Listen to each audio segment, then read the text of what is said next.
ሰላም ውድ አድማጭ ተመልካቾቻችን፣ ይህ የፊልም ቅኝት ዝግጅታችን ነው። በዚህ የዩቲዩብ ገጻችን ስለ ፊልሞች ሰፊ ዳሰሳ እናደርጋለን። ለዛሬ የመረጥነው ፊልም በፈረንጆቹ 1994 ለእይታ የበቃውን ዘ ሾሻንክ ሪደምፕሽንን ነው። ዘ ሾሻንክ ሪደምፕሽን በዓለም የፊልም ታሪክ ውስጥ እጅግ ከሚወደዱና ከፍተኛ ግምት ከሚሰጣቸው ፊልሞች አንዱ ነው። ዳይሬክተሩ ፍራንክ ዳራቦንት ሲሆን ታሪኩ የተወሰደው ታዋቂው ጸሐፊ ስቴፈን ኪንግ ሪታ ሄይወርዝ ሾሻንክ ሪደምፕሽን በሚል ከጻፈው አጭር ልቦለድ ነው። ቲም ሮቢንስ እንደ አንዲና ሞርጋን ፍሪማን ደግሞ እንደ ሬድ ድንቅ ብቃታቸውን አሳይተውበታል። እስከ ፕሮግራማችን ፍጻሜ አብራችሁን እንድትሆኑ በአክብሮት እንጋብዛለን።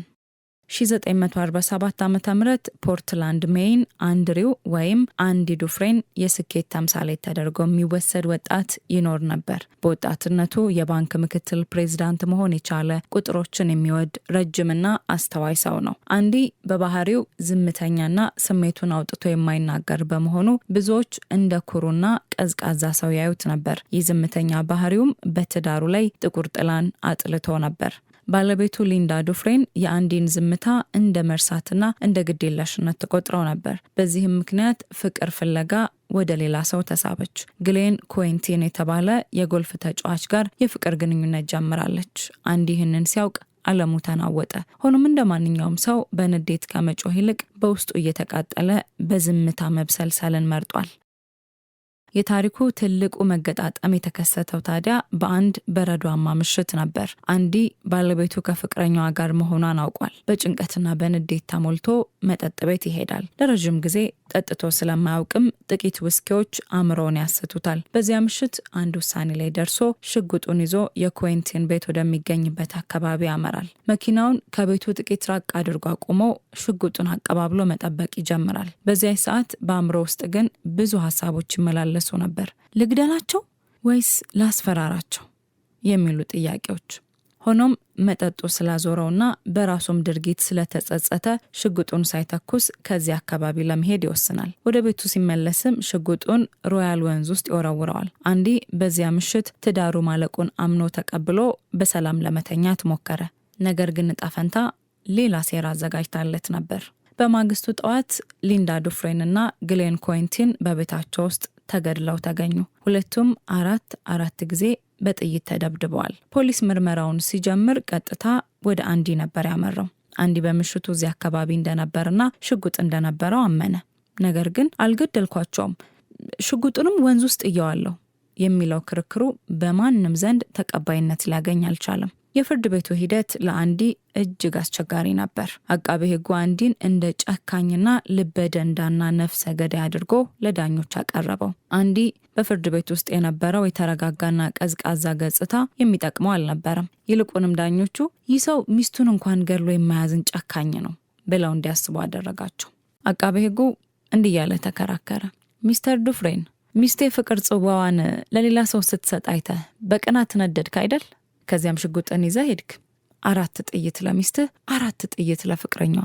ይህ ድንገተኛ ስህተት አይደለም። ይህ የታቀደና በደም ፍላት የተፈጸመ ግድያ ነው እያለ አቃቤ ሕጉ ይከራከራል።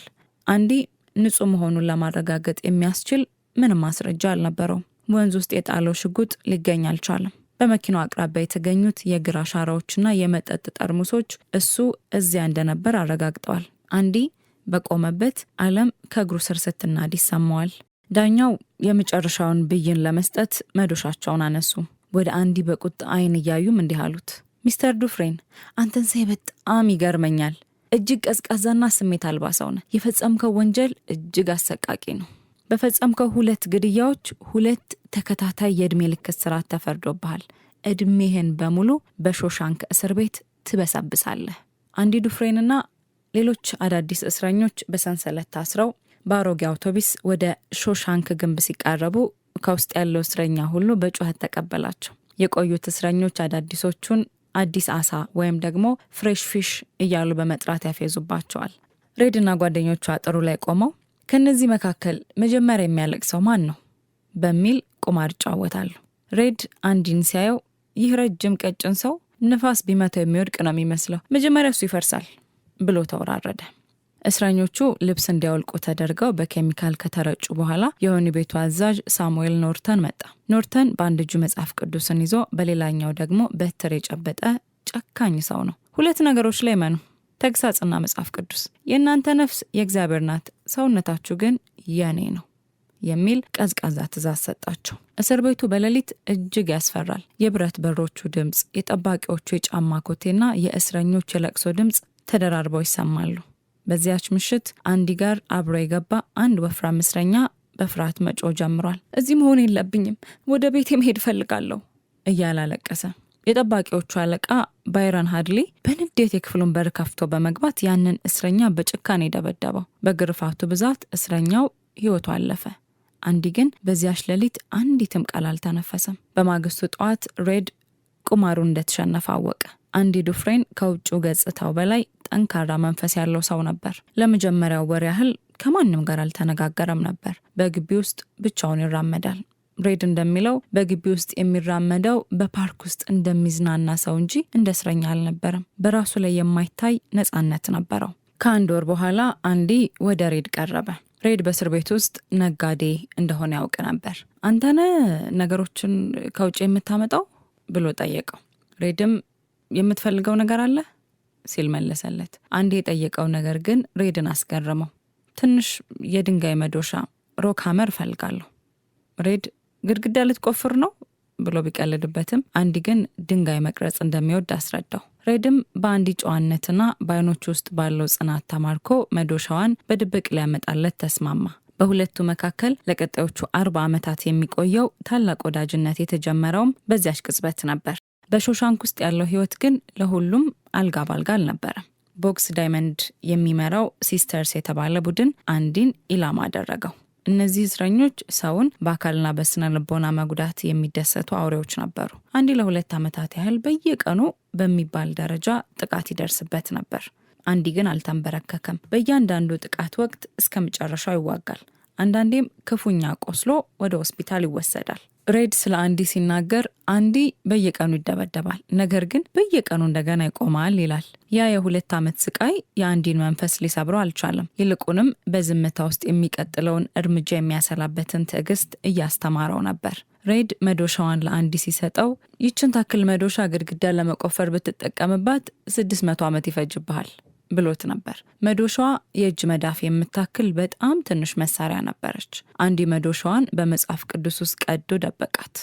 ሌሊትም የድንጋይ ቅርጾችን መስራት ጀምሯል። አንዲ በዚያች ትንሽ መዶሻ የድንጋይ ቅርጾችን ብቻ ሳይሆን ወደፊት የሚመጣውን ትልቅ የነጻነት መንገድ አቅጣጫም እየቀየሰ እንደነበር ሬድም ሆነ ጨካኙ አዛዥ ኖርተን አላወቁም ነበር። በሾሻንክ ውስጥ ተስፋ መቁረጥ ሞት እንደሆነ አንዲ ጠንቅቆ ያውቃል። ለዚህም ነው በዚያ አስከፊ እስር ቤት ውስጥ እንኳን ድንጋዮችን በማሳመር የራሱን ትንሽ ዓለም የፈጠረው። አንዲ በሾሻንክ 2 ዓመታትን አስቆጠረ። አንድ ቀን ሬድ ባደረገው ጥቅም መሰረት አንዲና ጓደኞቹ የአንድ ህንጻ ጣሪያ እንዲቀቡ ታዘዙ። ስራው እጅግ አድካሚና ሙቀቱ የበረታ ቢሆንም የአንዲን ህይወት ግን ለዘላለም የቀየረው አጋጣሚ በዚያ ጣሪያ ላይ ተከሰተ።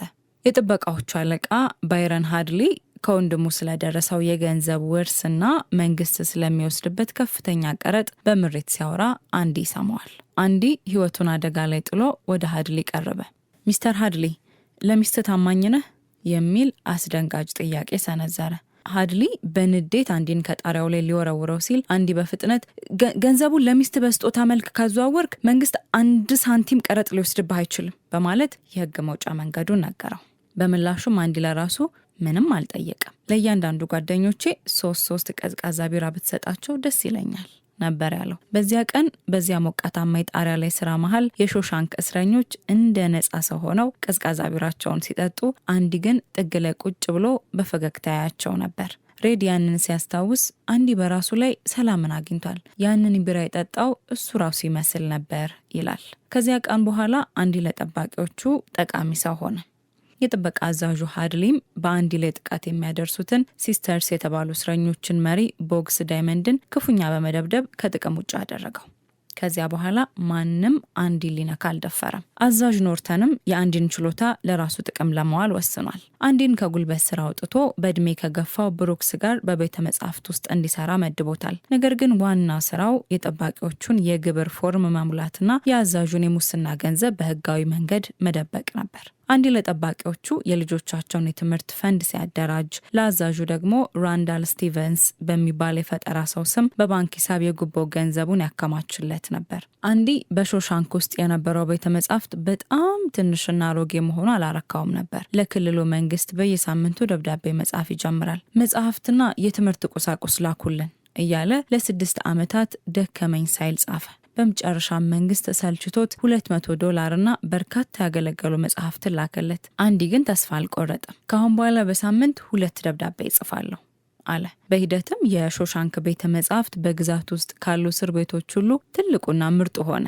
አንድ ቀን ከመጡት መጽሐፍት መካከል የፊጋሮ ጋብቻ The Marriage of Figaro የሚል የኦፔራ ሙዚቃ አገኘ። አንዲ በድንገት የቢሮውን በር ከውስጥ ቆልፎ ከዚያም ድምጽ ማጉያውን ከፍቶ ሙዚቃውን ለመላው እስር ቤት ለቀቀው። በዚያች ቅጽበት በመላው ሾሻንክ ግቢ ውስጥ የነበሩ እስረኞች ሁሉ ቆሙ። ያ የሁለት ሴቶች የጣፋጭ ድምጽ ዜማ በሾሻንክ ጥቁር ግድግዳዎች ላይ እንደ ብርሃን ፈሰሰ። ሬድ ስለዚያች ቅጽበት ሲናገር ድምጹ ከየት እንደሚመጣና ምን እንደሚሉ ባናውቅም ዜማው ግን ልባችንን ነካው። ለጥቂት ደቂቃዎችም የሾሻንክ ግድግዳዎች የፈረሱ መሰለን ይላል። አንዲ ለዚህ ድፍረቱ ለ2 ሳምንታት በጨለማ ቤት ቢታሰርም ሲወጣ ግን ፊቱ ላይ ሰላም ይታይ ነበር።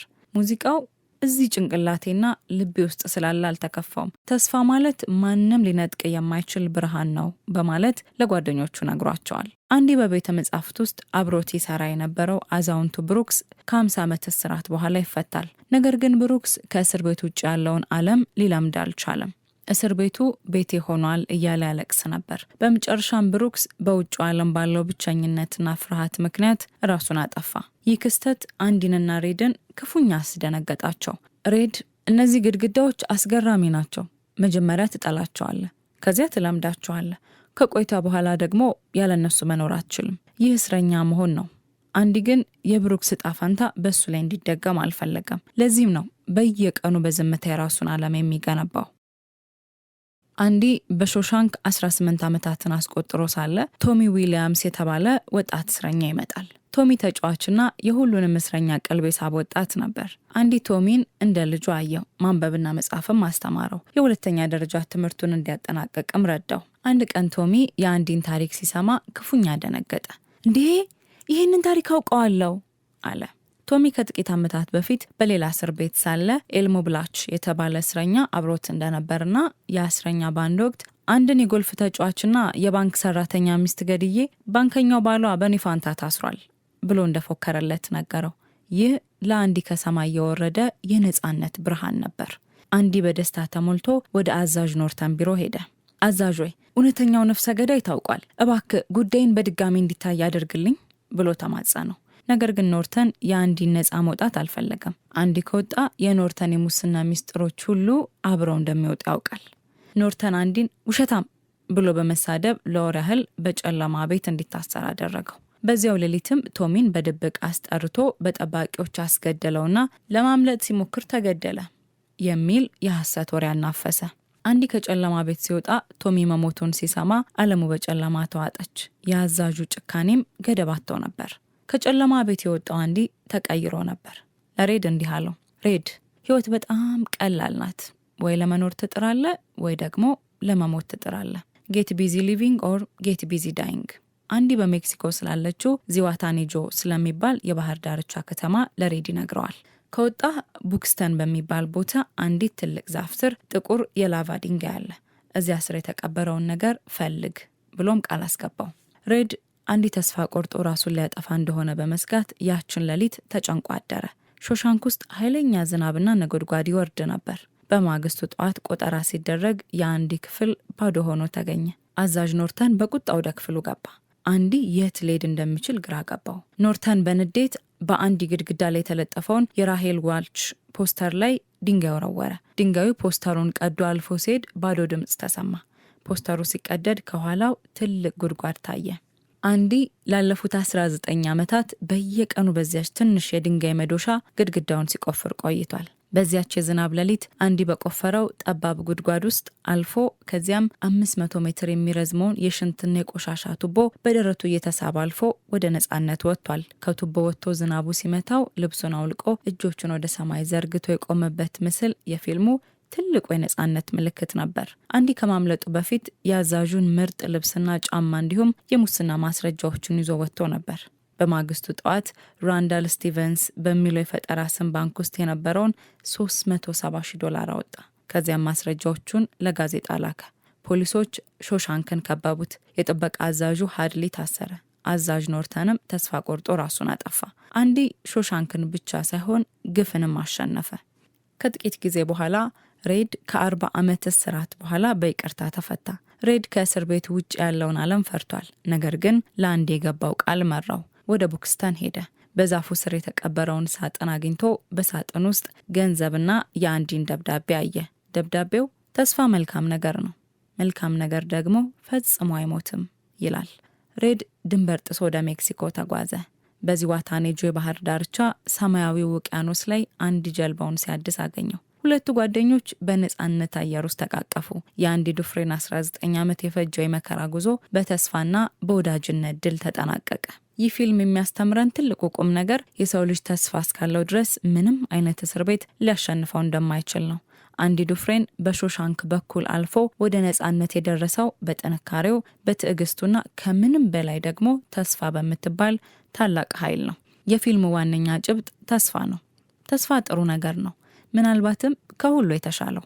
መልካም ነገር ደግሞ መቼም አይሞትም የሚለው የፊልሙ ጥቅስ በጣም የታወቀ ነው። ፊልሙ ለመጀመሪያ ጊዜ ሲወጣ በሲኒማ ቤቶች ብዙ ገበያ አላገኘም ነበር። ነገር ግን በቪዲዮና በቴሌቪዥን መታየት ሲጀምር በዓለም ዙሪያ በሚሊዮኖች የሚቆጠሩ አድናቂዎችን አፍርቷል። በአሁኑ ሰዓት በዓለም ታዋቂው የፊልም ድረገጽ IMDb ላይ ከሚገኙ በብዙ ሺህ የሚቆጠሩ ፊልሞች መካከል ቁጥር 1 ደረጃን በመያዝም ቀዳሚ ነው። ዘ ሾሻንክ ሪደምፕሽን እንግዲህ ይህንን ይመስላል። ፊልሙ ላይ ያላችሁን ሀሳብ አስተያየት በኮሜንት ላይ ልታሳፍሩልን ትችላላችሁ። ቪዲዮ ከተመቻችሁ ላይክ ማድረጋችሁን አትርሱ።